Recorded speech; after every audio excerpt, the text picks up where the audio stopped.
Good afternoon, Flannelverse. Another Wednesday all dog show. Really excited to talk about the week 11 slate, especially with our special guest, Chad Maschke. Three-time, count them, 1, 2, 3 Dawg Bowl qualifier. Joining us today, talk about the show, good friend, family of the channel. Really excited for today. Really love this slate. A lot of good fun angles we're going to get to today. But first, I want to start with the man, the myth, the legend, Mr. Neil Orfield. How are you doing today? I'm doing well. Yeah, I'm excited about, as you said, I like this slate. Also, I think there's a lot of like different ways you can play it. You can't really get locked out of a fun build. I think it's kind of like regardless of how you start, I feel like there's a lot of ways to go. So excited to play this slate. I'm really what I'm feeling the most today is anticipation for eliminator pods. I've still got one team left in the eliminator. We're down to 192, so it's like getting to the point where it's real money. It'll be if I advance this week, it'll be $2,000, and it gets up to $5,000. So like I'm anticipating that the pod reveal of my eliminator matchup, but don't have that yet. How are you doing? I'm doing great. I'm feeling great. And then I really want to get right to Chad. Chad, man, I've been so happy that you got in a couple weeks ago. You've been grinding this thing so hard. I know that you're like just zero focused in getting back. And the fact that that was your goal and you accomplished your goal. Big tip of the cap to you, my friend. Congratulations going to Kansas City. How you doing today? I'm good. I appreciate it. I know you've been had some close ones these last couple of weeks too. And like another close to heartbreak again. So sad to see that, but I know you're grinding it hard as well. I mean, last week I went in about as hard as I've gone in, and yeah, I was close again. I had another 5 in the top 50 the week before, 6 in the top 30, something like that. So been getting all around it too, just not putting quite the right thing together. So to get another seat, but I mean, it's all gravy from here because I got there week 8. So and then had the weekly winners on top of that. So that was a crazy 24 hours. Oh, that's right. $20,000 took it down. Yep. So that's was pretty great.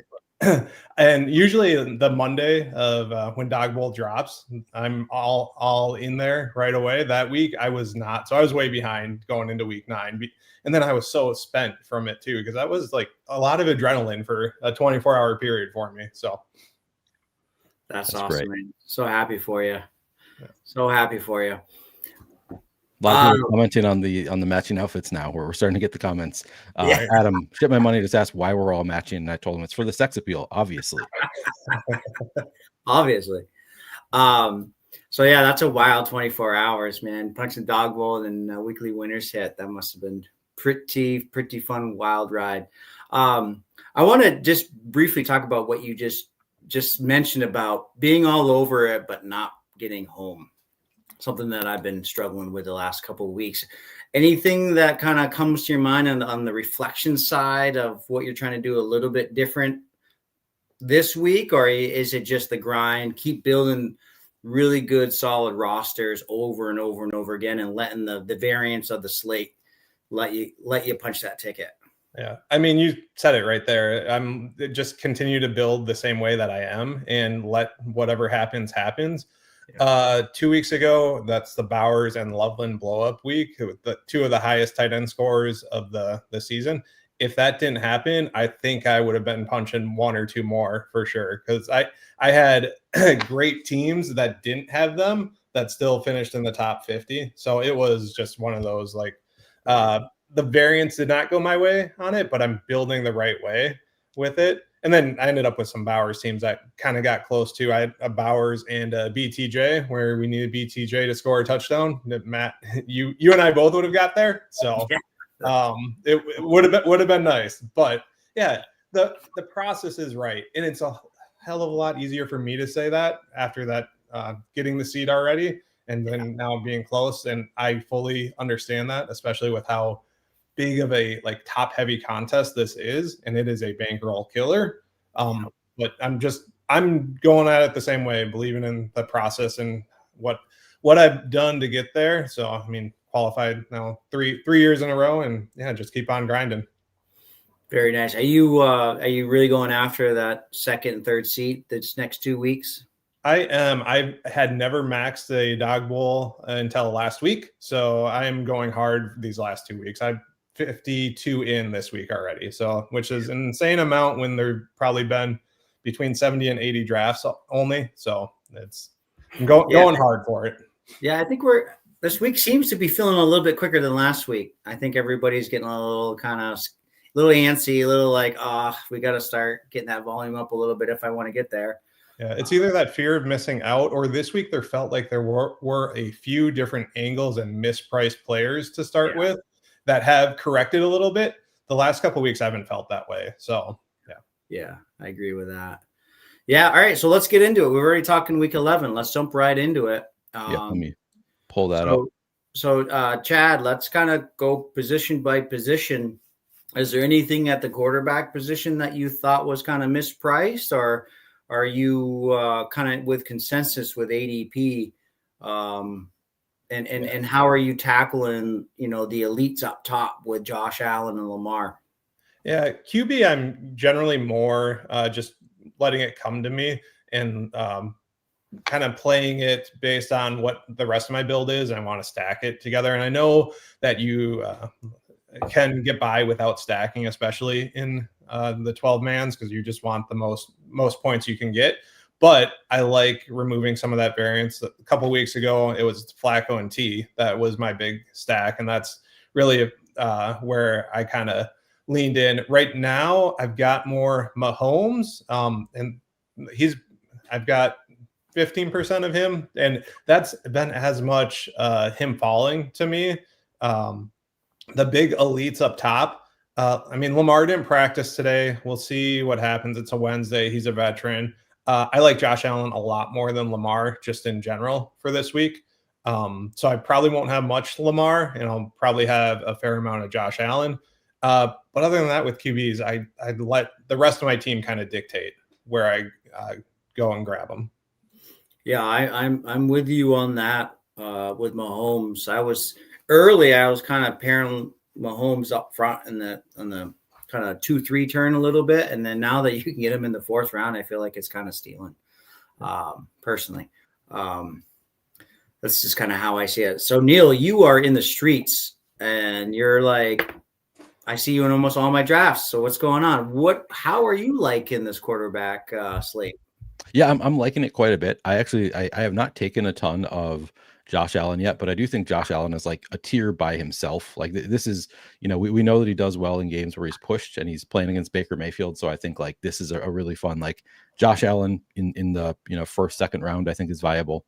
I don't have a ton of it because I'm generally taking running backs there or one of the elite receivers. So I'm a little bit underweight, but I'm trying to get more of Josh Allen right now. I don't love Lamar where he's going. I mean, even before the Q tags, just a tough matchup. Looking at the projection sources that I do use, Fantasy Points, like doesn't actually project all that well in this matchup with Cleveland. So not really in love with that. Herbert, Mahomes, Mayfield, I kind of love that range, but I also think it's a fairly deep quarterback slate. I've been doing a lot of both the Aaron Rodgers and Joe Flacco, kind of stacking up that game. I've been doing some Stafford and some Darnold, JJ McCarthy. I've done some Jacoby Brissett, Jordan Love. I'm kind of getting in on as everybody's hating on Jordan Love. I still think he can put up big games. And then now we have, even like the addition of Jameis Winston as a possibly playable quarterback. So I'm kind of all over the place with quarterbacks. Yeah, Chad. So Chad, are you kind of seeing it that way? It's scoop up some value, but kind of get correlated, kind of stacking. Are you mostly just kind of stacking or doing one-offs with falling ADPs? Is that how you're kind of attacking quarterback? Yeah, mostly. I will say Herbert is one that I have one share of in the 50, and that's as much the O-line being a major issue for them. And if he falls, I'll start grabbing him. Just the price where he is, and he's going right around Mahomes. I've just been grabbing Mahomes every single time over Herbert. So that's probably the one area where I would differ. But yeah, it is grabbing that value 5th, 6th round QB and just stacking it up. I have already taken Jameis. So Neil, to your point, like he's definitely viable in these things, and pretty much any QB is viable if it breaks right. JJ McCarthy I've had, so Yeah.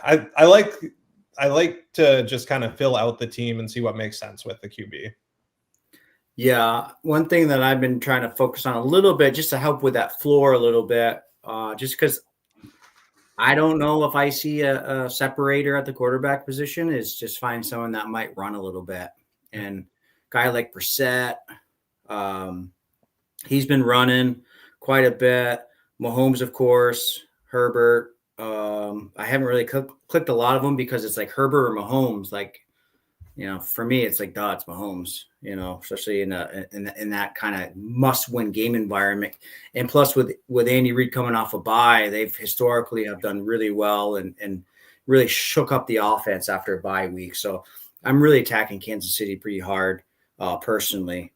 Caleb Williams is one for me that, he's been running a lot. It's a difficult matchup, but, good scheme, good offense. Indoors, it's a dome environment, has a decent game total. So I've been kind of hitting that a little bit as he can slide. Those are some of the things I'm thinking about. Bo Nix, what do you guys think about Bo Nix against Kansas City, revert against Mahomes? Sometimes those games get a little wonky, and he has that rushing floor with ceiling potential. And I don't see him go very often. You guys got any thoughts on Bo Nix at all? When I get stuck and have no real good way to stack, Bo Nix is definitely an option, to your point, like the rushing upside. So he doesn't need anyone to bring him along. He does not do well in tough matchups. KC's going to be a tough matchup, so that's the drawback. But there are worse things you can do when you got your back against the wall. Yeah, agreed. And this is a game that Trevor Lawrence had. His one good rushing game was against Kansas City. He had the 2 rushing touchdowns against Kansas City. I think Bo Nix, maybe could see a little bit more of that rushing ceiling in this game. So yeah, I kind of like the call. By the way, I see my account balance just went up, which means that I can go check my eliminator pods now. So back to you. One other one we haven't talked about that is it's in a good spot, but again, I don't know if we know how to tackle it, is Jordan Love. He's just starting to go in drafts. He pretty much went undrafted in the first couple of days of when the contest opened, but he's starting to go a little bit more. I haven't done it yet. I don't know what to do with it yet. So sometimes when I don't know what to do with it, I just sit and wait and ponder on it. Is Mr. Love against that New York Giants. They play a shitload at man coverage. So to me, it's like it could be, if it's not Jacobs, it could be through the air, and it could be like big splash plays, throwing the ball downfield. Yeah, I've been seeing Love go, and Christian Watson too, with the Dobbs injury. So I track all my drafts. I put together data off of it. I'm way too much of the data person, and Love's been going in about a quarter of drafts. Nick's about 40% of drafts. So just a little bit of to back up what you're seeing, and that's, granted 50 drafts only, so I missed a couple. Well, that's why we have you on the show, Chad. We want that alpha. We want that. We want that data, so we can kind of figure out what's going on here, so we can make the best judgments moving forward. So I appreciate you sharing that. Yeah. So there's definitely leverage with Love. And not to be that person, but if he projects well, then I will start moving him up too. So I'll jump on it at that point. But for now, I'm not. Yeah, I'm kind of with you. I haven't clicked it yet. It screams Josh Jacobs to me. That matchup just screams it. So I feel like we kind of talked about the quarterback position pretty good. It's kind of personal preference up top. If you want to if you think the elites are going to separate, other than that, you're kind of stacking it up or jumping on game environments or scooping up some value as the draft board. Take what the draft board gives you is what I was trying to say. Anything else, Neil, that before we move over to running back? No, I think we covered quarterback fairly well. I think we got to all the guys that I'm getting to, at least so far. But yeah, it's fairly deep, kind of fun. Yeah, I agree. And this running back, there's a lot of fun stuff here. I've been pretty with the market with CMC all the way to Kyron. I'm a little bit more Kyron over Henry, a little bit. I'm a little bit more Rico Dowdle over Warren, which is a little bit of a shocker, but I think Rico's a little sneaky this week, and I like Josh Jacobs a lot, kind of better than some of those wide receivers in that same range. I think Josh Jacobs is in that smash spot like I talked about. But what are you thinking up top, Chad, on the first 7-8 running backs that go off the board? How are you seeing it? Well, for the most part, I have been keeping it just at ADP to get exposure to all of them. I like Warren over Rico. Jacobs is in that smash spot. It is a great matchup. I can never get him right. So if I go in on him, he's going to dud in the smash spot. And if I don't, then he'll blow up. So I usually try and just take him at ADP. So I don't have too many major thoughts up here. It's the next group that was more interesting, especially when you take into account the ADP that I'm sure we'll get into. But yeah, this group I'm pretty much drafting in the order that they are. Before we get to the next group, Neil, any shout outs, anything that you see, anything that Fantasy Points likes maybe a little bit better than others, kind of in the top from CMC to Kyron? The big one is Bijan is not number 2 in the Fantasy Points projections. He's number 4 there. So they actually like Rico Dowdle as the running back 2 here. So he looks great to me. I mean, I love this range, and Bijan is kind of the one that I've been sort of looking for reasons to skip. Like if it comes up to me and Bijan is there, I'm like, I'm just going to go to wide receiver. Just don't love the matchup with Carolina, but obviously the role is pretty strong. It's also he deals with Tyler Algier, so it's it's a strong role, but it's not like he's going to get 25 touches most games kind of role. So in a tough matchup, I'm not getting to Bijan as much. But I love this range of running backs. That's kind of the interesting thing with running back is I think the top is really strong here, but then it's also really deep. So then it's I played a lot of different ways. But yeah, I love McCaffrey here. I will say when I started drafting Dawg Bowls, seeing Jalen Warren in the early second round was like, oh my God, I need to get picks at the turn. I really wanted the Warren Dowdle double tap. Never got it. I finally get a back half of the board pick. I got the 9th spot, and Chad got Jalen Warren before I finally got my opportunity to get a late draft spot. And then Chad took Jalen Warren ahead of ADP, as always happens when I draft with Chad. So that was frustrating. But yeah, I think this is a really, really strong range. I've taken a lot of Dowdle, Warren. I like Jacobs quite a bit. I think down to me, it's a tier that goes down to, I think Cook is kind of the end of the tier for me. I really like the top up to Cook. And then it's kind of don't really love Derrick Henry. I know you're more in on Kyron Williams. He doesn't project as well. And then I think it's kind of a flat tier of a lot of running backs that I kind of like after those top 6 or 7, whatever it is that I named. Yeah, no, I concur. I think Rico's going to project really well. And that's the only reason why I kind of shouted him out. I think he's going to project really well and probably move up. So I've been trying to pair a lot of these try to get these 2 in the first 2 rounds all the way to Henry and Kyron, just to get some pair. Because for a little while there, it was a really short window. You're able to get Bijan with Kyron. That's gone now. That window is shut. So I was trying to really do that early in the contest. So and I think Kyron is like a Rorschach test. You see what you want to see, because with the quorum usage in particular, because when it's a close game, it's always Kyron getting the work. When it is a blowout, that's when they've been giving even more to quorum. That's one narrative. Or the other narrative is they are now alternating drives and making the change throughout the season as it goes along. So it's kind of which way do you want to play it and which way do you see it? And no projections is really going to be able to encapsulate all that. So you got to pick a lane and go. Yeah, I agree.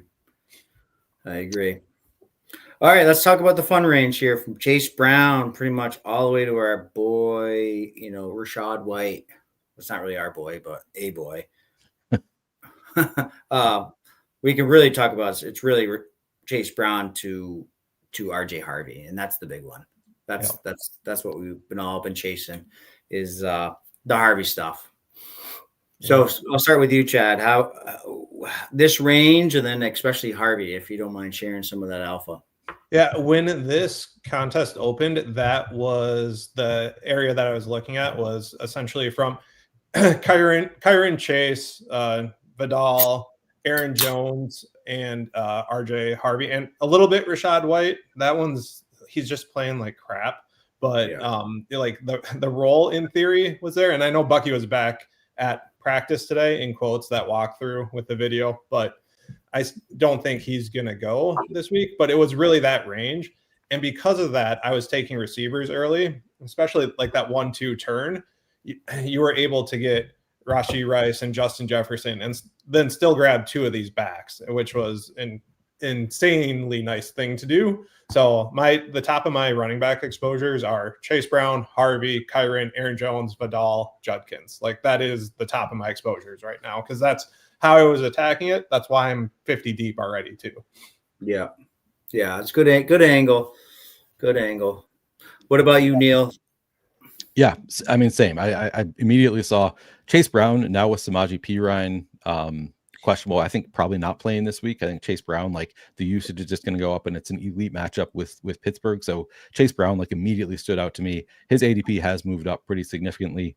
But I've been kind of targeting Chase Brown, Kamani Vidal, Woody Marks, Travis Etienne, Aaron Jones, DeAndre Swift, like RJ Harvey, all the way down to, I've actually been like, in a pinch, I've taken Kareem Hunt, who like everybody loved a few weeks ago, and now after one bad game, everybody's off it, but like still could fall into the end zone twice. I don't love that, to be clear. I kind of think I'm really targeting heavily this kind of range and trying to usually pair it up with like one of this group with one of the top 6 receivers is what I like to do most of the time. But yeah, I think this is just a really, really deep, good running back slate. So, Chad, quick question for you, not to put you on a spot. You don't have to answer if you don't want to. Now, with say Chase Brown to Harvey, would you build 1-1-3-1s with those guys? Or are you looking to do 1-2-2-1s with those guys? Generally, I want to do the 1-2-2-1. I don't mind a 1-3-1. I got some of those, especially when I got the 3 elite receivers.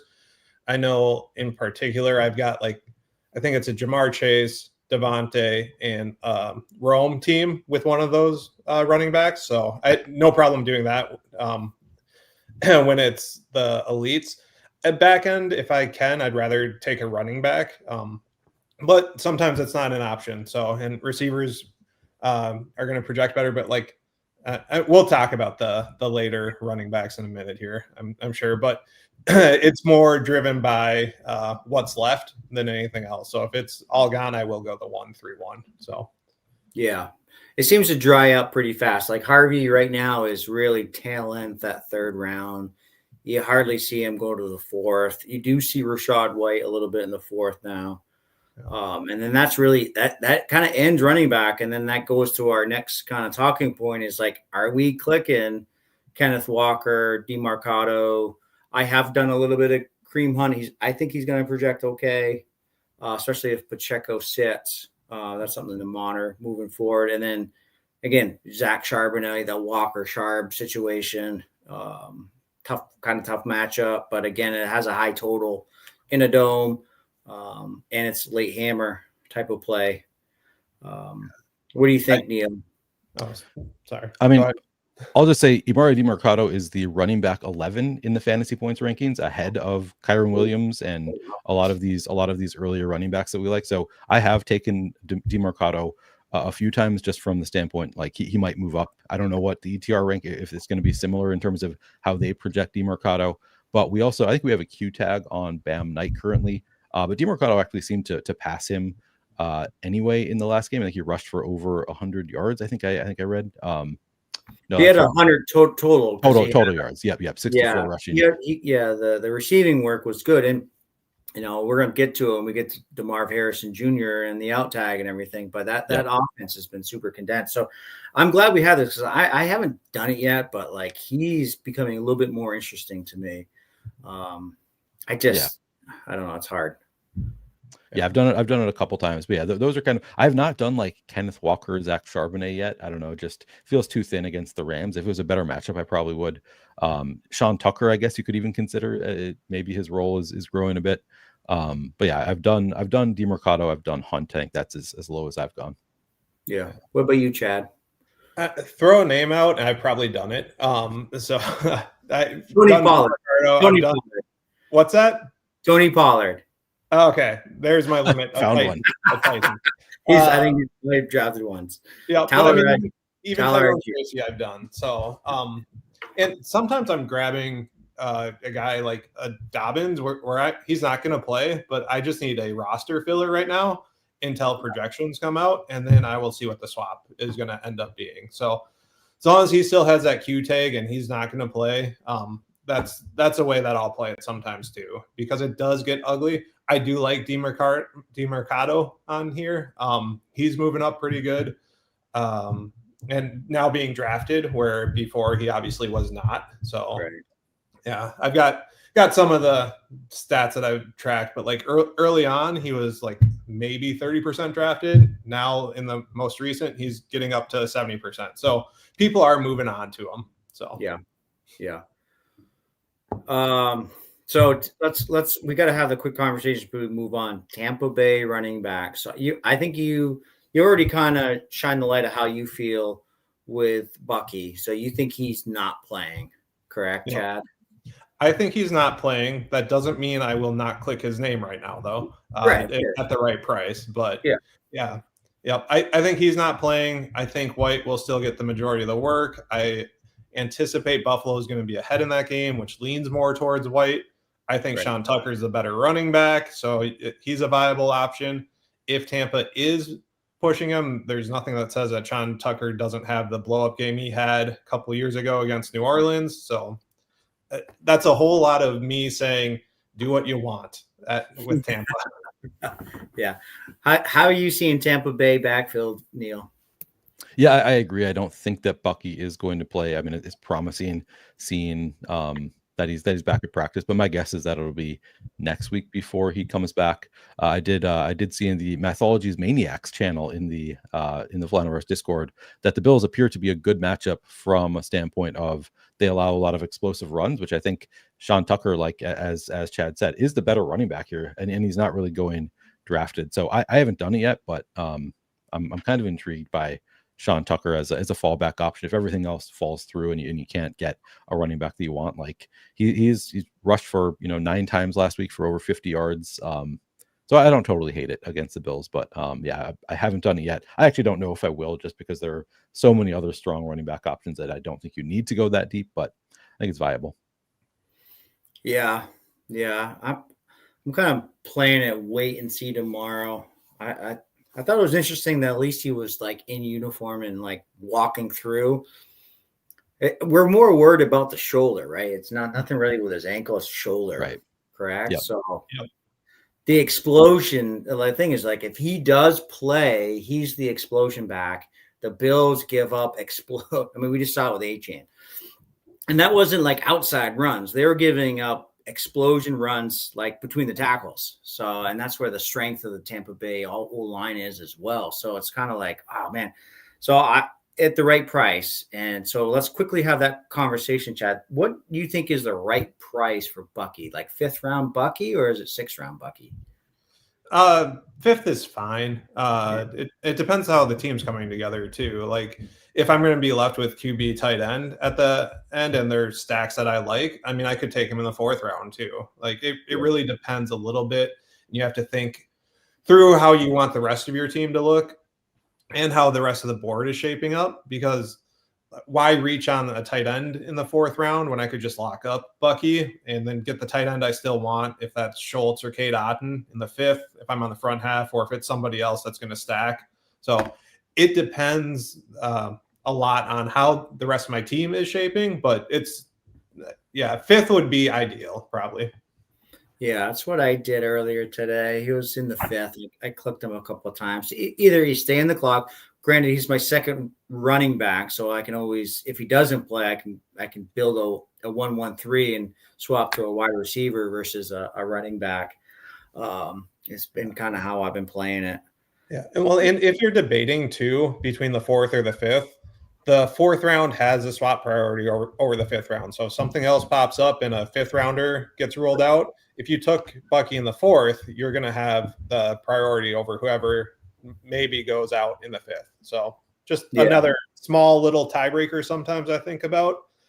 And definitely when you are at the turn, take your Q tag person in the earlier round, and then take whoever you wanted after that. So great chat out there.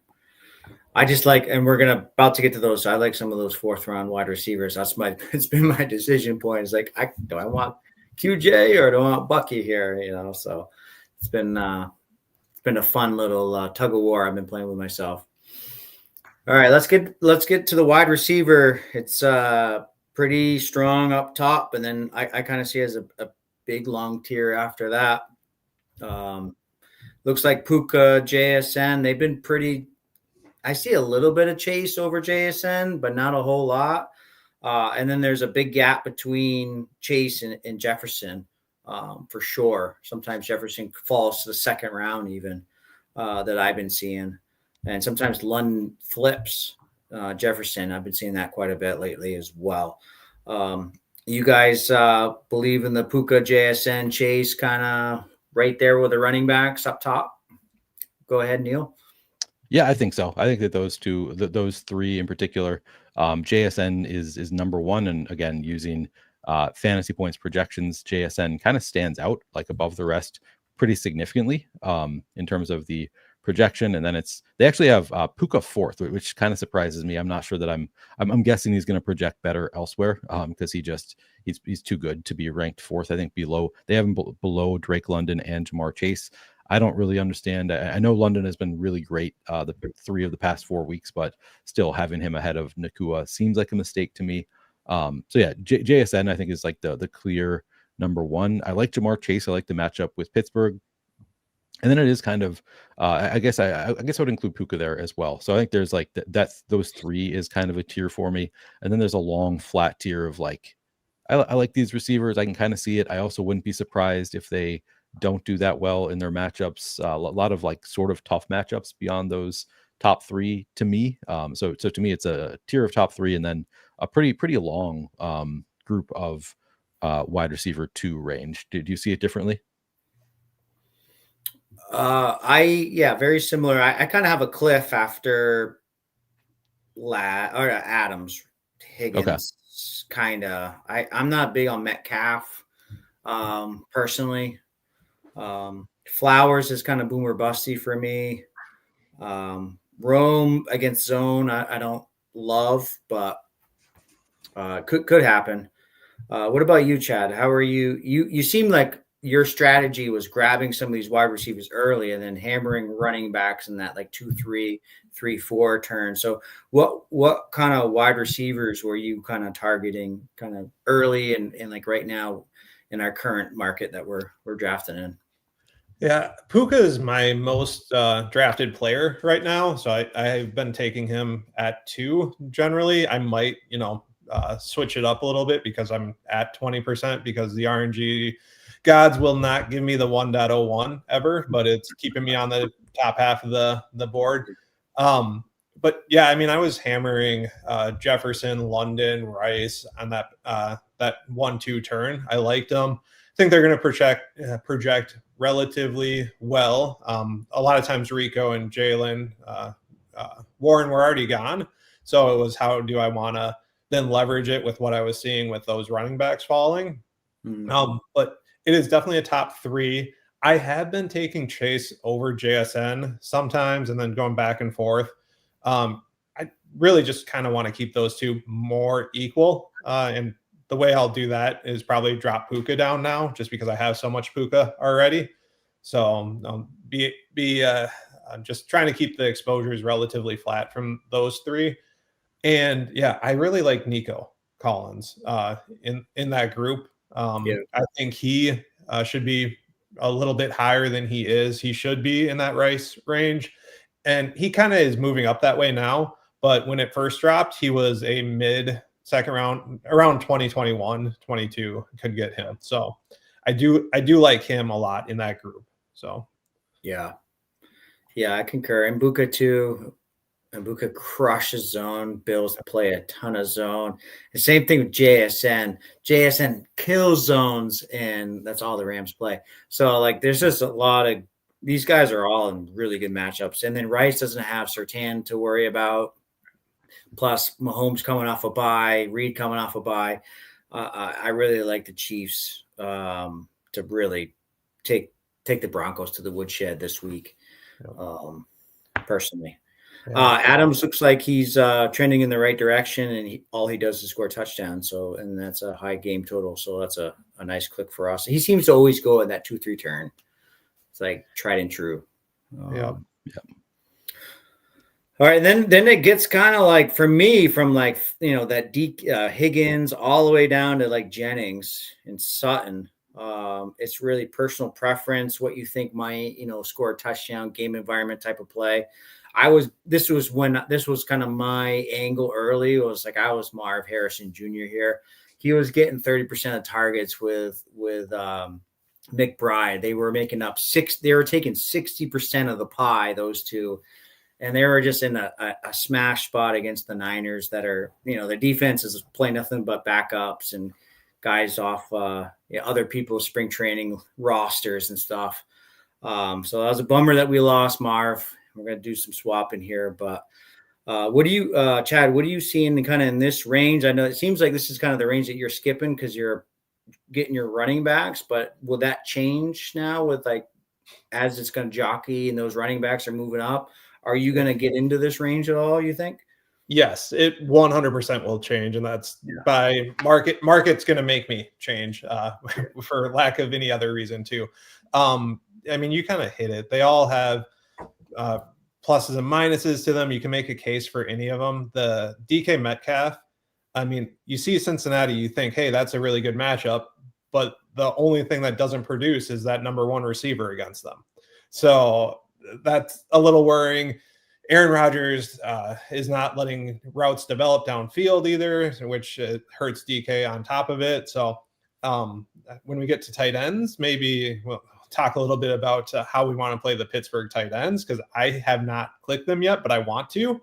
But it is going to make me pretty much not click DK the rest of the way here. So the rest of them, I mean, you can make a case for anyone. Addison with the big splash plays. Tet, he's eventually going to get there. He gets the work. And I like him. I don't think I've taken him, but that's as much because I've been hammering those running backs. So, yeah. What about you, Neil, in this kind of range? What do you like anything? Or are you more RB here still? Yeah, so I like Higgins against Pittsburgh. Just love the matchup. I've taken DK Metcalf, but I think you make a good point that it's actually not a great spot. Like, I just see Cincinnati, I'm like, okay, attack Cincinnati, but it has not been great for number one receivers. Again, Cincinnati, I think they have one like good defensive back there that kind of stops the top receivers. So that's a little bit less than ideal. I haven't been taking Zay Flowers again. Just don't love the matchup with Cleveland. Addison I like a bit. Again, Chicago has been a spot that you can attack with receivers, so I have been taking some Addison. I've been taking QJ with kind of the assumption early, like throughout the week, I've assumed that Oronde Gadsden was going to be out, and that maybe like QJ would get back closer to the role that he had earlier in the week. And now Oronde Gadsden is practicing, and I'm less confident that that is going to be the case. So I've been taking him, but I'm not sure that I'm going to continue taking QJ quite as much. I like Jawan Jennings quite a bit. I think his role has been really strong. I've been taking some Wandale and Darius Slayton, and now Darius Slayton didn't practice today apparently. Just with the Jameis news, I started clicking the Giants receivers today, so I like those a bit. Don't love Cortland Sutton because I think he's kind of the wide receiver 2 on Denver, and it's not a great matchup. I could see it though. I can see it. I think it's fine. I like Christian Watson quite a bit, just as like kind of ascending. Everybody's off the Packers. I think that's kind of a fun way to play with Jordan Love. Yeah, I think it gets pretty deep here. I'm trying to think. And now I actually think Michael Wilson is playable at this point. With MHJ out, I think Wilson becomes playable. Yeah, he's been like 90% route participation with MHJ on the outside. So maybe some of those targets get funneled to him. Is he a separator? we're gonna have to find out. It's kind of gonna be kind of a wish cash thing, kind of fantasy gods, kind of bless our bags type of click if you do swap to that. Yeah. I thought it was interesting today. Pearsall looks like he practiced today. What are we doing with the Niners, Chad? Are you liking the Niners this week? I like Jennings. Pearsall, I know he practiced. I'm going to have to see, was it a full practice? Do we know at this point? It's just an early report. I think they're just finishing up right now. Yeah, and it'll be interesting. I very much the more and more, how do I want to say it? I don't like Shanahan and his injury reporting. It is so frustrating. So I don't know what to make of it and how much if he's going to be back or not. And it's really hard, like with salary cap stuff, you can just adjust to it. But here we've got to draft our team and we can't change, right? So it's really difficult to not have some of that information with it. Sometimes that's an advantage, but like I don't know what to do with Pearsall. That's a long-winded way of saying that. So, and I know if he comes back, it hurts Jennings, but I like Jennings right now. So, yeah, I agree. I concur with that. I like QJ quite a bit because he's getting all the fun stuff. Gadsden's really getting some of the fun stuff too, and sounds like he's going to be okay. That O-line is trash, so the ball's out quick. So those two guys should eat, and that really hurts. Ladd got quite a bit in the slot too, but some of that was after some of the injuries. So I'm still trying to work through my thought process of how the Chargers are going to attack that game against Jacksonville. We just saw Bowers just nuke Jacksonville, and the same thing last week too. Jacksonville is just, they're not tackling well at all in the secondary. Their linebackers taking bad angles. So I want to attack Jacksonville's like linebackers in secondary for potential house calls. I'm going to mix and match that a little bit just on probably values is what I'm thinking right now. But I like that. I like that shout out. Just quick ball movement. Herbert with those guys is pretty good. Are you guys getting? I don't know what to do with Worthy. He falls. He's there. He's kind of boomer bust. Is that how he is, or do you guys like Worthy that Kansas City wide receiver at all? That's kind of my feeling, Neil, that face that you made. It's just, I don't know. I have even passed on him when I've had a naked Mahomes in the 6th round.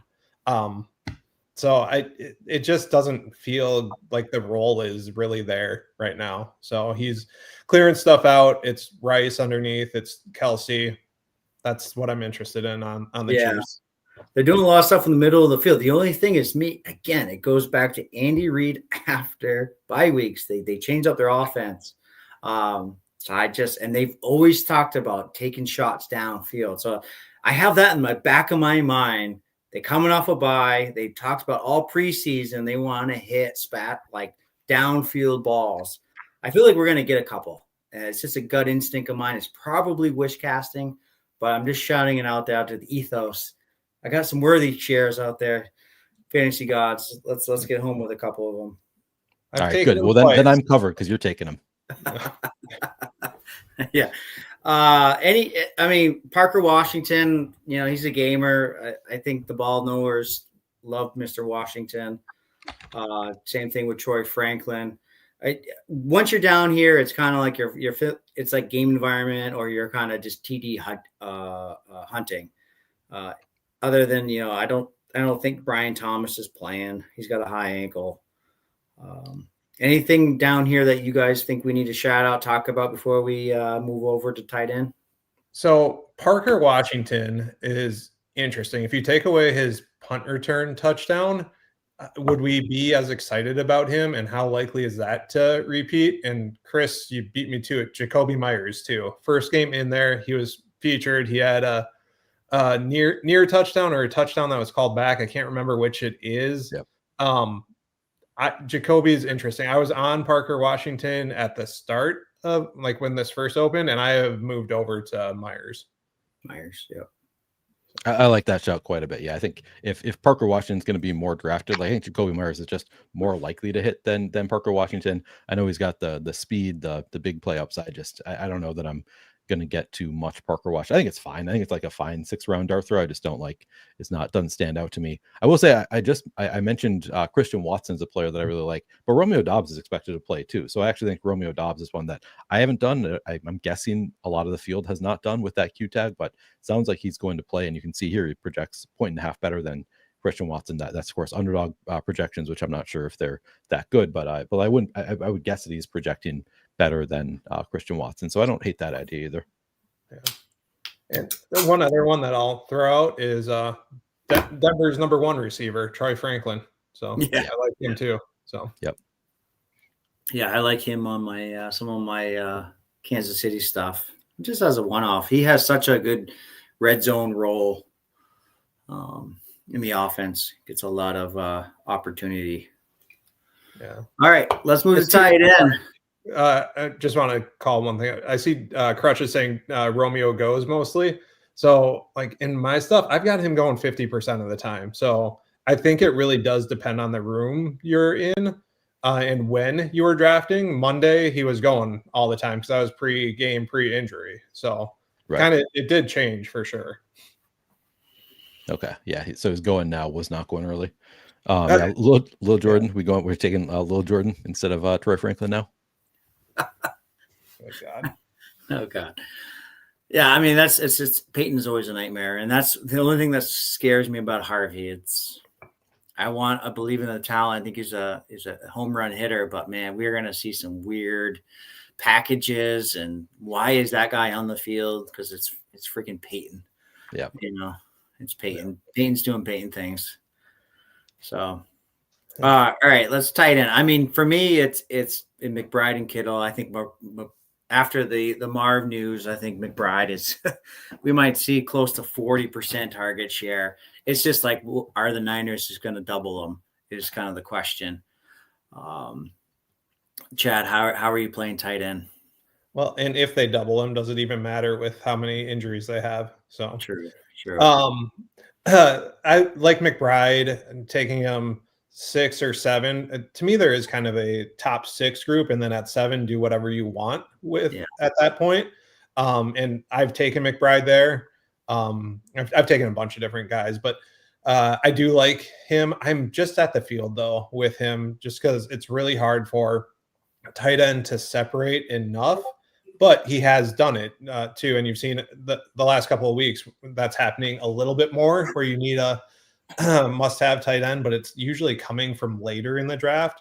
So it is hard for that first-round tight end to separate, because you still have to hit on somebody later where you would have had a running back or receiver in that spot. So I'm taking him just because that target share could be there, and I mean, I'm probably going to max again this week, so I want exposure to it. But there's a reason to fade it if you're not going to have a ton of entries going in. So after that, Kittle is a fine 2nd-round pick, kind of the same thesis, just a little less cost. And then I'm waiting till round 5, round 6, and it depends. I'll mix pretty much anyone in. I like Schultz and Otten the most. They're my top exposures. It was nice before Gadsden had that MRI. There was multiple times on Monday where I needed a tight end in round 6. And I was just like, screw it. I'll take Gadsden and I'll swap later and figure it out later, because he was still there because of the Q tag and no one expected him to play. So we got more than a few shares of 6th-round Gadsden. That's nice. So. Yeah, I remember that. It was like late 4th, early 5th Gadsden stuff that I was getting kind of Monday into Tuesday too, and that's gone. Yep. It really was like I don't know what to do at tight end here, so I'm going to let the projections guide me. So I'm going to take somebody that I expect to be out, and lo and behold, it sounds like he's going to play. Yeah, it does sound like he's playing. Neil, what do you think? What do you see in how you're attacking tight end? Yeah, so I mean, McBride is like a pretty clear tier of his own. As you said, I think even with MHJ in, he would have been a tier by himself, but now it's just like clearly McBride is number 1, and then pretty big drop off, I think, down to Kittle and I actually kind of think Gadsden should be going higher than he is right now. I agree with you guys. I think I had one share of Gadsden late, and I really regret not taking more because I thought like it seems much more likely that he's going to miss this week, and now I'm regretting it. I've noticed the past couple drafts I've done, I've sort of forgotten about him because I forgot to move him up in my rankings. And so right after he goes, I thought twice in a row I've thought, man, I forgot about Rondé Gadsden. Is he still on the board? And then I look and it's Dave has taken him at like pick 40 both times. So you can still get him fairly late. I think it's a really great click if you can get him, 40 or around that pick. So I think Gadsden is kind of a target still until he moves up pretty significantly. Like I think he should probably be going ahead of Kelsey. But then I've been taking kind of a range of guys. You brought up Chad. You brought up the Pittsburgh tight ends. I have taken Jonnu a fair amount, but I don't actually think that I've taken him outside of game stacks there. Like unless I have a Pittsburgh Cincinnati thing going on, I have not taken Jonnu. I've thought like maybe I should because I think he could actually pay off even without the game stack. But actually, as I'm saying this, I'm pulling up the route share report at Fantasy Points just to see like, am I totally wrong on his role? He's been up 68% route participation last week for Jonnu, which is fairly strong. Tight ends against Cincinnati, just a thing all the time. Tight ends just crush Cincinnati. So I like the Jonnu play. Yeah. He's the only one I've gone to of the Pittsburgh guys. I like Theo Johnson. I like Luke Musgrave. Loveland, taking a lot of Hawkinson, but I kind of mix it up. Take my tight ends with my game stack usually. Yeah, I agree with that. Anyone have any insight on Mr. Strange in Jacksonville? Are we going to see him? How are you guys playing that one? I haven't really thought about him. Honestly, I don't think the upside is worth it enough to really worry about compared to some of the other guys that I'm taking. So if he gets ruled in, if he projects well, then I'll cycle him in. But as of right now, I haven't taken him at all. Yeah, I just did it. I just did it to stay on the clock and try to figure out what I want to do at tight end sometimes when you get boxed out. Same thesis as taking Kincaid, really, at that point. Yeah. But more likely to play, right, than Kincaid? He's more likely, yeah. So. Yeah, it seems like Kincaid. I haven't clicked. I didn't think that was – I think anytime that happens, people are just staying on the clock, waiting for more madness to happen. Like just one thing random kind of surgeries. Oh, sorry. Matt. No, you're good. So seeing the last name on my list, Kyle Pitts, we didn't talk about Drake London too much, but I think he didn't practice today.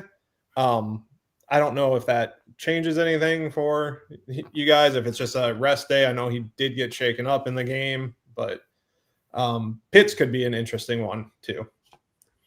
Yeah, he's got a big time role. Sorry to step on you there, Neil. He's got a big time role, and he's pretty much playing wide receiver. So I think I like Pitts. He doesn't really ever fall now deep into the fifth round. So you got to kind of have to get him in that 3-4 turn if you want him. Pitts is already, even with London, in the tight end 4 at Fantasy Points behind McBride, Kittle, Kelsey. I don't know if they have. I think they probably have Rondé Gadsden out, but yeah. So I think he's a really strong play regardless. Yeah. I find myself like anytime I'm 7-8, I'm taking McBride personally. I haven't found a lot of Kittle because I'm kind of taking running backs there a little bit, so I have to pivot into Kittle a little bit more with the second half of my drafting window. A lot of Gadsden early. I'm going to continue with that one. And then, it's just taking shots at, potential tight touchdowns. I'm just touchdown hunting with like high team applied totals, like Baltimore's 24. So, okay, maybe Andrews gets one, Seattle, with Barner, he does the QB sneak stuff sometimes. So just get a touchdown with him. If McBride doesn't separate, if I get a touchdown and then my combos are legit awesome, I can maybe get to the top of the leaderboard that way. That's kind of how I'm tackling tight end. I like the Theo Johnson shout out. I've been getting on him a lot more now that Winston's the quarterback and it's not Russ, because Russ is so shitty. So now that Winston's there, I kind of like Theo. Yep. I was just going to bring him up. 97% snap count last week. So yeah, he's been that way because they play a shitload of 12. And they play, when they do play 11, he is the tight end on the field. Yeah. I just didn't know if Bellinger coming back would really impact him, but nope. What about Dawson Knox? I've done Dawson Knox when I take Josh Allen if I don't have a stack. I know you guys don't necessarily always stack, but I'm like, there's a pretty good chance that Kincaid misses. I think Knox is actually going to project fairly well. So like, as long as I can do a stack, might as well throw Knox on there when I'm kind of splitting hairs back there. Any interest there? Just your TD hunting on a team that's going to score 27 points. So I can't say it's a bad click. Yep. I like it. And you're getting leverage. I mean, right now he's like 10-ish, 15-ish% drafted. So granted, that probably will change when all the Kincaid gets swapped. And my guess is a lot of people will go that route, but that's just a guess. It doesn't have to happen that way. I like it though. So awesome. I think we said it all. I don't know. Evan Ingram what do you guys think on him? Anything? No, it's fine. Yeah, I haven't done it. I haven't either. I just don't think he's getting drafted. And it's one of those positions where I feel like leverage could matter a little bit in the tight end position, but it's so thin. Yeah. I think the Pittsburgh tight ends are who I'm going to have to cycle in more than I have been. On my drive home, I really started thinking about a little bit more the Rams in that Rams-Seattle game. I think that's a game that you really want to try to get right. And they're playing a lot of 13, so they're playing a lot of like 3 tight ends formation. And Terrace Ferguson, this is a deep cut. This is probably more for DraftKings than it is for probably Underdog. But they pretty much utilize him as a wide receiver in more like 12 and 13 when they play those, because he's a lot faster than your typical linebackers that he matches up with. So one guy that could get home on a big splash play if you're desperate or if you don't know what to do, I think Terrace Ferguson could get a touchdown. It's probably more a pick 'em thing for me this week, but I just wanted to shout that out. I've been thinking a lot about him this week. I like it. I actually drafted him a couple of times 2 weeks ago, I think, coming out of the bye. I mean, he's explosive. And if he gets the work or any semblance of work, he'll be solid. So, but they rotated enough where that works too. Yeah. It's, you have to get the touchdown probably for it to matter in Dawg Bowl, but I might do it like my last like couple drafts because he's not going drafted like hardly ever. Yeah, Higbee's been drafted, but not Ferguson. People gravitate to the name they know. Yeah. I mean, I see that he has an ADP. Same with like Njoku and Terrell Washington on the 12-mans. But again, that could be playbook, so it's hard to tell. And as many as I've done, I have not been in all of them. So yeah. All right, so man, the right side of the board again. I cannot get on that left side lately. I prefer the right side personally. Yeah, it'd just be nice to get kind of an elite. Yeah, you want to mix. Elite talent a little bit, and someone with an extremely high ceiling. But I mean, this is when I've just been going. If McBride is there, I've just been going McBride here every time. I've been going mostly Warren. I've done a Cook there, I think. So McBride's gone. So to me, it'd be between Warren and Cook typically. I know, Chad, you said you've done Jefferson early in the first, so we could do that also. What do you guys think? I'd go Warren. I have done Jefferson, but that's when we were getting more of those running back followers. Yeah. So. To me, Warren was one that I like really wanted to target in the back half of the board. I think like the one thing that I've gotten right consistently this year is I just keep saying take running backs against Cincinnati. That's like the one thing that's just like works every time. Just like does not fail. It'll probably fail eventually, but so far just taking running backs against Cincinnati has been kind of a cheat code. No, that's a good play. Dowdle went at 7 in this one. I for a while I was looking like you might be able to pair up Dowdle with Warren. I'm sure people have that pairing, which kind of kills me because I don't have it. Yeah, early in the week, you could probably get them at the 1-2 turn. Yep. Mm-hmm. But yeah, Check that out to see if I've got that anywhere. Sorry. Yeah, that window shot. Yeah. I see a couple names that I like here, but I'm open to ideas also.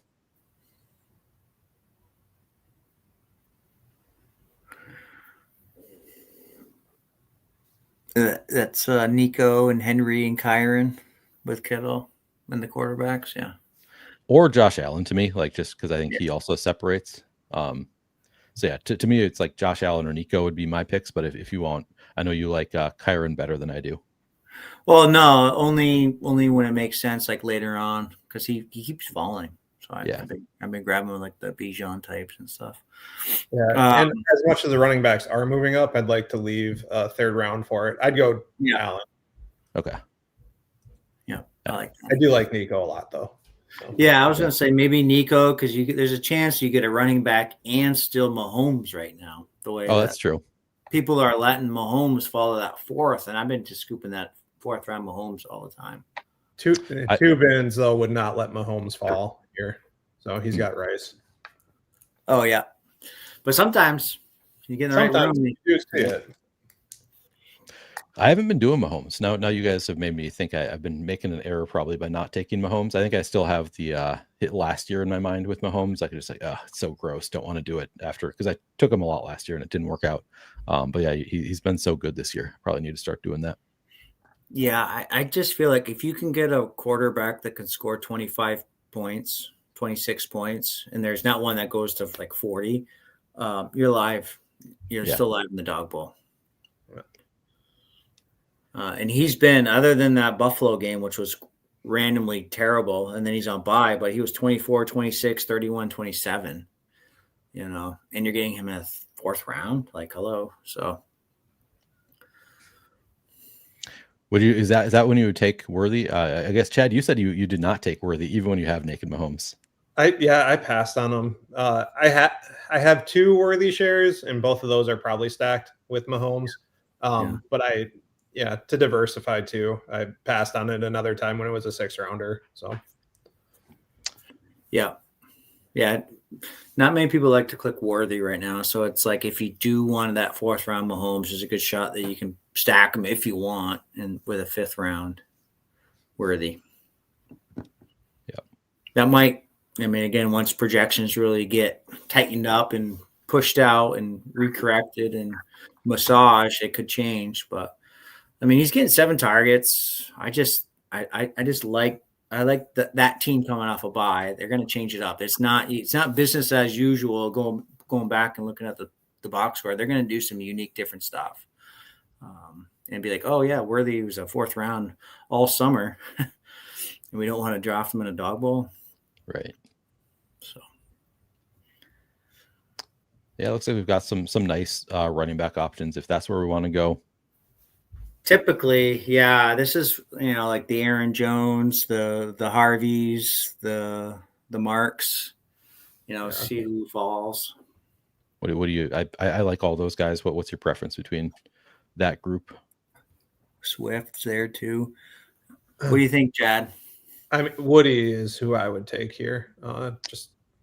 Woody's kind of my lean also. Yeah, I'll sometimes do Aaron Jones. Where is? I'm not seeing Aaron Jones now. He went 27. Oh, he did. Okay. Gotcha. Yeah.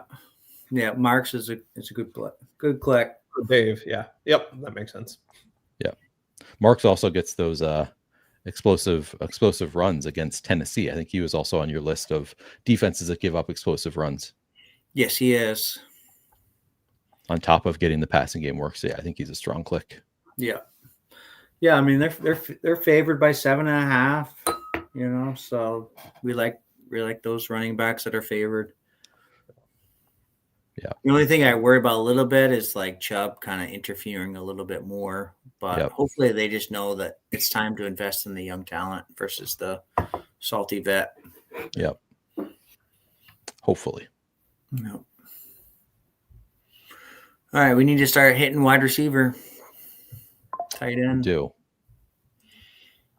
There's one who, if he falls, makes sense for the team. Yeah. But you don't need to have it either. So Right. And that. And they stack when you stack Josh Allen, it is often with Shakir, right? That's like 30% of the time in my drafts. Those guys have been stacked. So if you want, you can avoid it, but it's still, to me, I think it's a smart play. Yeah, I agree. Yeah. I've been hitting Shakir quite a bit because of the Kincaid being probably not there. They're gonna have to lean on him a little bit more. I had some notes on Buffalo, Tampa. Yeah, so Tampa's really good up front. They can give it away a little bit on the edges that's where Cook could shine, like we just saw with Hendo. But again, it's that over the middle, that kind of the cover 2 stuff, the single high safety stuff that they play, really opens Shakir in the middle of the field quite a bit. So I think like Shakir is going to have a good game here against Tampa. I like that. I've done a lot of Shakir. Shakir and like QJ for me are my like 4th round wide receivers that I've been kind of leaning on, especially now that Marv's no longer in the player pool for us. Yes, man, I loved QJ so much when I thought Gadsden was going to miss the game, and now I'm like, I still think like he's still running the routes, like he's running most of the routes. I'm just like, I don't love it as much because we just don't have the same like the thesis of like, well, what if we just get back to the role that he had early on, and he looked really good, so I think it made sense. But I just had an extra little bit of reason to like it with Gadsden out. Yeah, I agree because they're playing everybody. They're starting to get to the Chargers of last year where they're running like 7-8 wide receivers on the field. Well, these packages, everybody's playing. They got the rookies out there quite a bit this last game too. And Keenan Allen's kind of snaps are getting cut in half. So it's becoming a little bit of a mess, and we don't like these offenses that have crazy packages and they're not super condensed. So it makes it difficult. Yeah.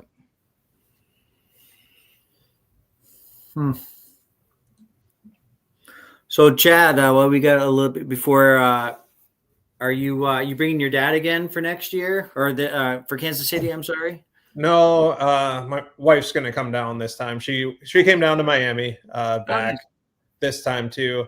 Last year, one of our sons has had some difficulty in school here and there, and we had just been on vacation. So she stayed back, and I brought my dad instead. Everything's going great this year. He's in a new school, a smaller school that has been much better for him. So she's going to come down with me. Nice. That's fun. You going to be a night owl, or are you going to be a good boy and getting your sleep, getting your rest? We'll see. I mean, I was good last year too.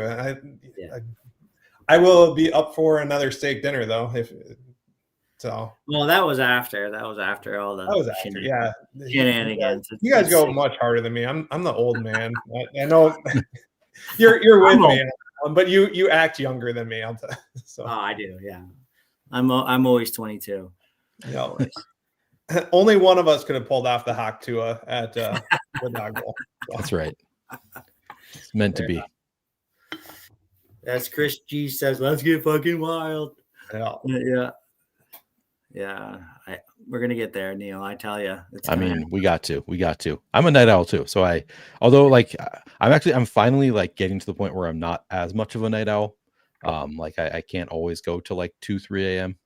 Especially if I'm drinking, but I'm still a night owl at heart. So I'll be out there with you. Yeah. I used to be much more, but my kids do not sleep past 6:30, so they don't give me an option. So yeah, love it. Have you started looking at week 4? Oh, yeah, we're on the clock.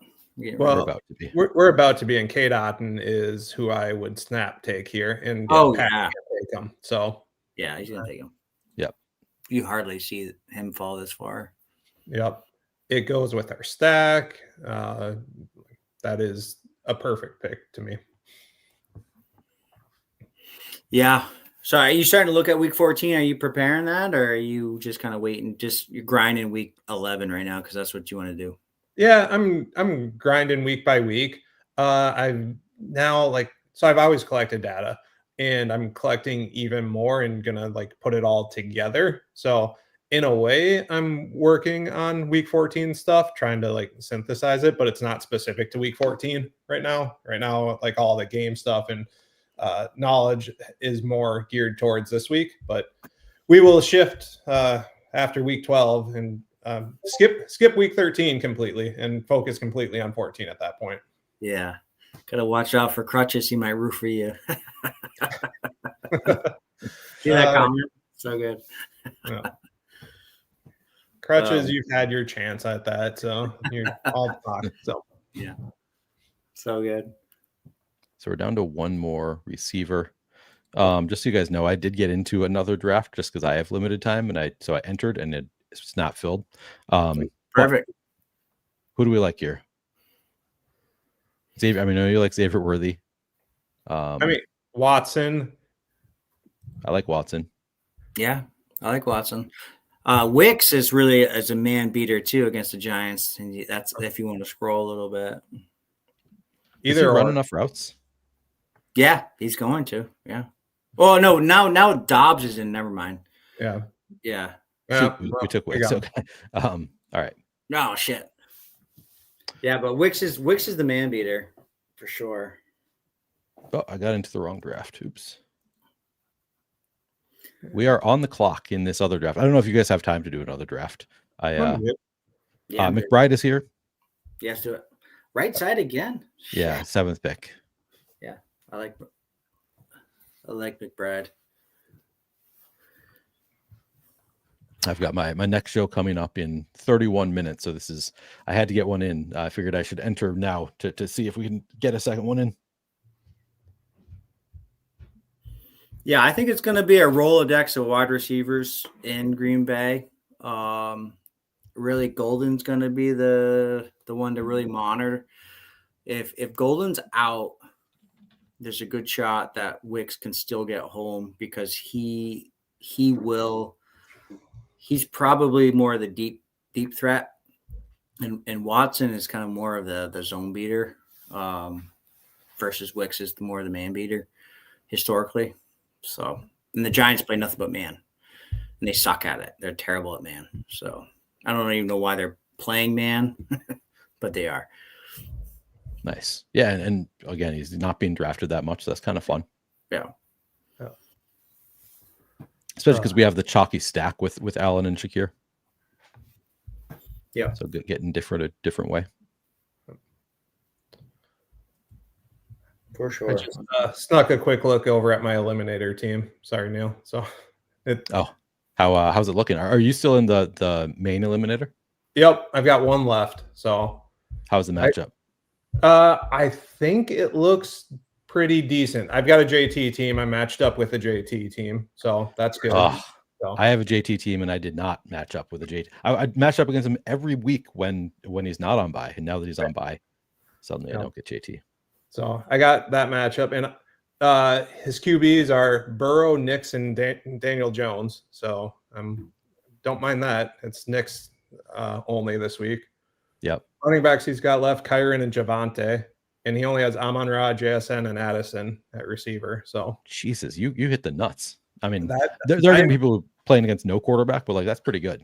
Yeah, I do not mind. And I've got my QBs aren't great. I've got Fields, Stafford, and Penix, but I've got 3 options. So yeah, Stafford's gonna ball out. That's a big game. I'm facing Stafford in mine. So I think my team is I think it's probably among the best eliminator teams remaining. Just like it is. I kind of hit the nuts with my team. Got lucky with some falling value. I got a 4th round JSN. But it's a JT team. So it's like this week in particular is going to be pretty tough to get through. And I have a fairly tough opponent, I'd say. But yeah, it's like one of my few eliminators that had really good luck and got some great value. So got pretty lucky. Now the real key is I'm waiting for BBMDB to update. So yep, me too. All right, who do we want to pair McBride up with? You guys want to go running back, or is Mbuka here, or Collins? Mbuka's gone, so yeah. I don't mind McConkey, Collins, Devontae.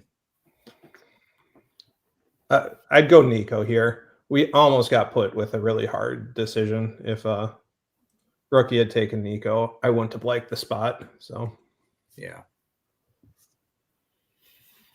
I don't mind. I don't love it.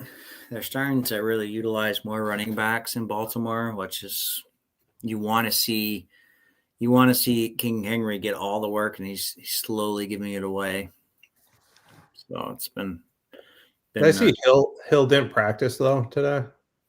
Yeah, it's more Keaton Mitchell though. They're giving some of the fun outside the tackle running plays, those big splash running plays that Henry had all last year. Mitchell's are starting to get a little bit of that because Henry's not getting there like fast enough to break those to the house. I feel like he's getting a little long in the tooth this year. Yeah. I do have Keaton Mitchell on my eliminator team too, so it would be nice if he does start getting going a bit here at the end. Yeah, they're giving him some of those fun, like, hey, let's get a splash running back play here and get some chunk yardage. You're seeing him kind of in their rotation a little bit more than Henry. Yep. Crutch just said bragging camp talking about our eliminators. I have to brag about my eliminator because my best ball is going so poorly right now. Oh no! Every week I'm losing advance rate. Yeah, it's been rough. And I looked at my it's a lot of my Omari and Hampton teams are like bubble teams, and they're just sinking. Yeah, I saw that tweet. It's been kind of brutal. Yeah, not to put any pressure on you, Neil, but you're on my fantasy best ball team, so yeah, and I was doing so well for a while. Going down too, so yeah, I'll have to get one to the finals for you. Yeah. I'm just hovering right now. I need Purdy back so bad. Purdy's a big part of my portfolio. Yeah, I don't have a lot in BBM, but I have I'm overweight overall on Purdy, so it's been hurting me. I'm also overweight on Kyler, which at this point just feels like it was just a bad click. Unlucky also, but also maybe just a bad click. Yeah. Yeah, the offense didn't match the player style. Yeah. Yeah, I can't wait for week 14, 15. Really, it's 15, 16. Those are some fun sweats in the best ball streets. Yeah.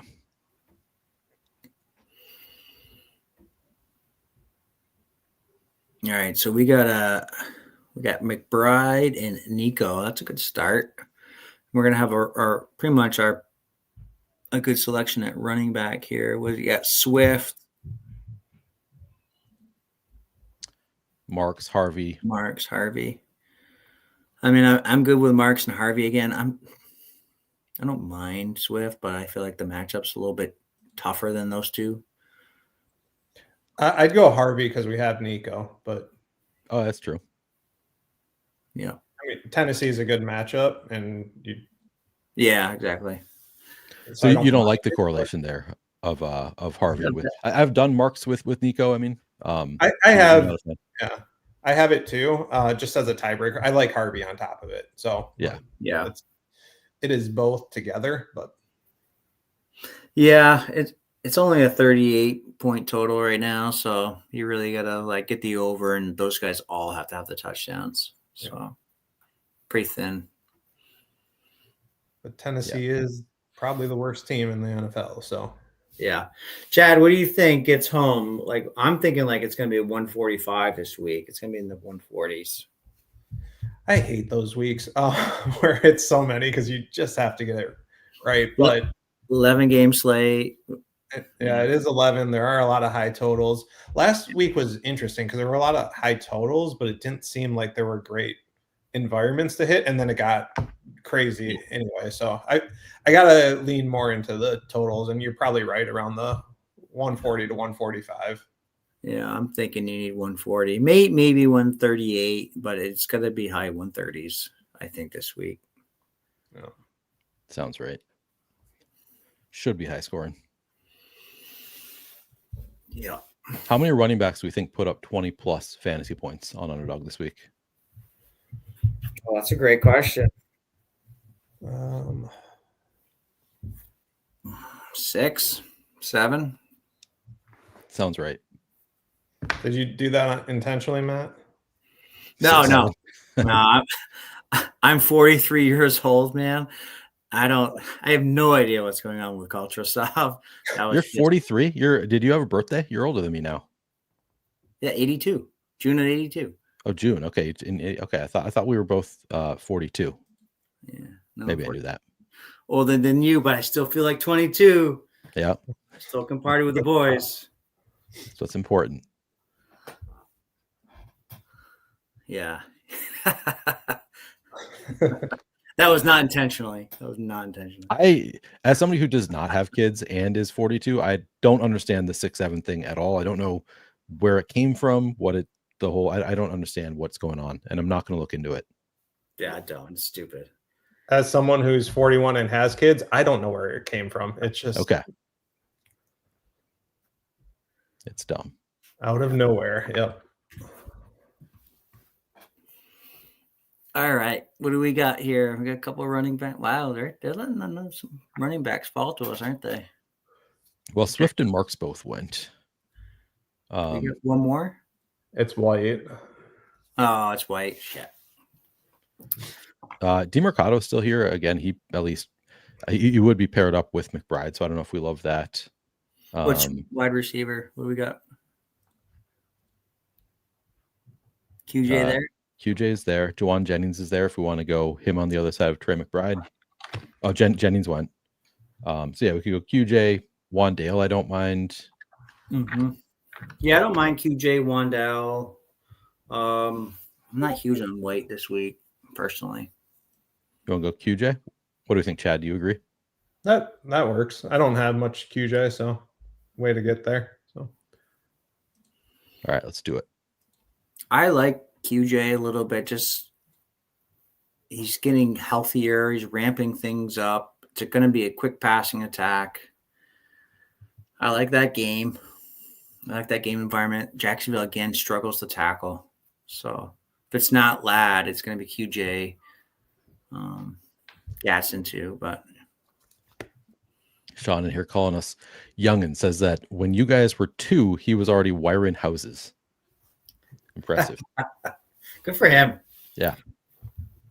Working with his hands like a man. Good for you. Love it. I mean, would you say that you work with your hands? I do. I do work. You do work with your hands? Like still, you'd say you do? Yeah, I can. Okay. I can run any piece of equipment. I can hook up any pipe that you need. I can wire any house that you need with electricity. I can do it all. Oh, you can do electrical too. Damn. Okay. I can do it all. Yeah. Yeah. You need a sewer line run. You need a water line install. I can do it all. Any infrastructure. Impressive. Okay. I can get it done for you, Neil. That's good to know. Yeah. If you're ever in Minnesota, I'll call on you to help me with my wiring or something. Oh yeah, you guys are. That's right. Do you guys see the northern? Chad, yeah, you saw the northern lights at your place last night. I saw the photo. It's pretty awesome. It's supposed to be even stronger tonight, is what I read too. So. Oh really? I didn't know that. It's cloudy here. Yep. Maybe go out. Yeah, we might.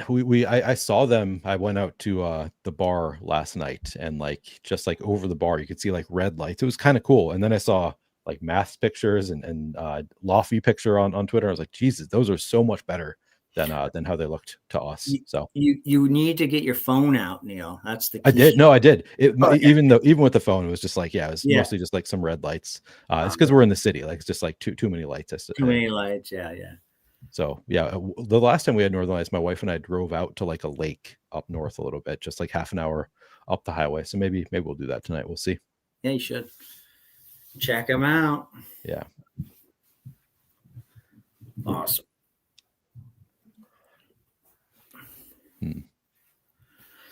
So, Chad, do you think we're going to get any interesting practice reports, or do you think the slate's going to start condensing in on itself? I hope there's not any interesting reports. I always hate when those kind of spring out of nowhere. I think for the most part, we kind of know the areas to watch. Bucky is going to be the most interesting one, but I just remember the original Bucky week was then when Chuba came out of nowhere as being out and Rico spiked. So that one hurt because I was all over White early, and then it ended up not mattering because Rico ended up being the play you needed to make. So DeMercado's still here. We are on the clock now. DeMercado's still here. Worthy, if you like that. Kyle Pitts, you want to get a tight end, or Bucky. We've got McBride. I'd go DeMercado here. We got tight end covered. So Oh, that's right.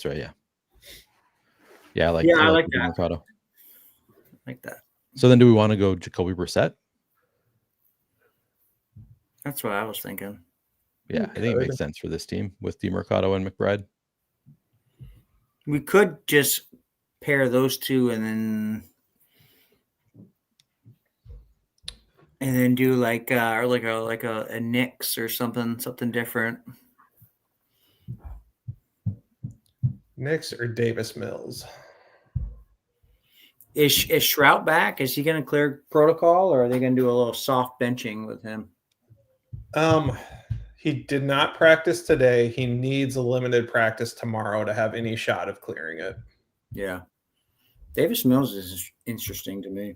It's scary to me because what if Stroud comes back and Mills is active and we're just taking the 0? So it's the early game, and if he doesn't play a snap, then we'll still get a swap as long as it ends before the start of another, like before the 3 o'clock window. Okay, starts. That's good. That's good at least. I'd be willing if you guys want to do Davis Mills, but yeah, let's fucking do it. Balls, you like better than Brissett? I'm still like Brissett. We have the DeMercado and McBride, so we kind of got a double. Well, but if you guys like Mills, then that's cool. Yeah, I just worry about rushing touchdowns, taking away, capping our ceiling. That's what I worry about. Yeah. Brissett's 65% drafted. Mills has been in one that I've seen. Yeah. Stroud's Stroud's been 15%, and then who's Knicks is the other one we were looking at, 45%. So okay. Massive leverage, balls on the table, stream draft. Let's get it. Let's get it with Mills. Let's get with Mills. If we had done it last week, it would have been awesome. Yeah, I know, right? Fuck. Yeah. Played it too safe last week a little bit. I was playing a lot of the combos last week. This week, I'm definitely trying to get off the board a little bit more. There you go. There we go. I need to start using some of those, the S words in earlier in the week, because it did like Davis Mills doubles. And so I played that over on DK, but I didn't draft it at all here. And I think I would have if I had been playing with that. So S words. I like it. I mean, I have most of my shows are sponsored by Run the Sim, so we actually use the word around here. It's okay.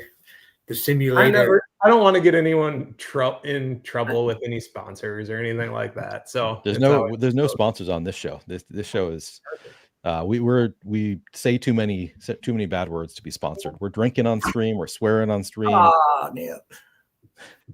That works for me. Yeah. We're having fun. This is what fun is like. Yeah. Yeah, man. Chad, you're the best. Love our conversations. Love everything that you do for the community, man. Love just you just grinding this thing out, man. Just everything that you do. Really appreciate you, what you do. Any words, parting words before we end the evening and let everybody jump in the streets and start drafting these even more? Have fun. I appreciate it. Always, like, I love being here. Anyone ever wants to reach out, like, I mean, I'm trying to be an open book because the amount that I've gotten from the community has been way more than I've given too. So like I would be nowhere near where I am if it wasn't for what people have just graciously offered up to. So that's the thing. Like, we do play a zero-sum game, but it doesn't feel like that. So yeah, like, and it doesn't have to, it's only zero-sum in the money. It's not in the relationships that you make. So fuck yes. Fuck yes. Completely agree. Love you guys, man. Have a great evening. Neil, send us off.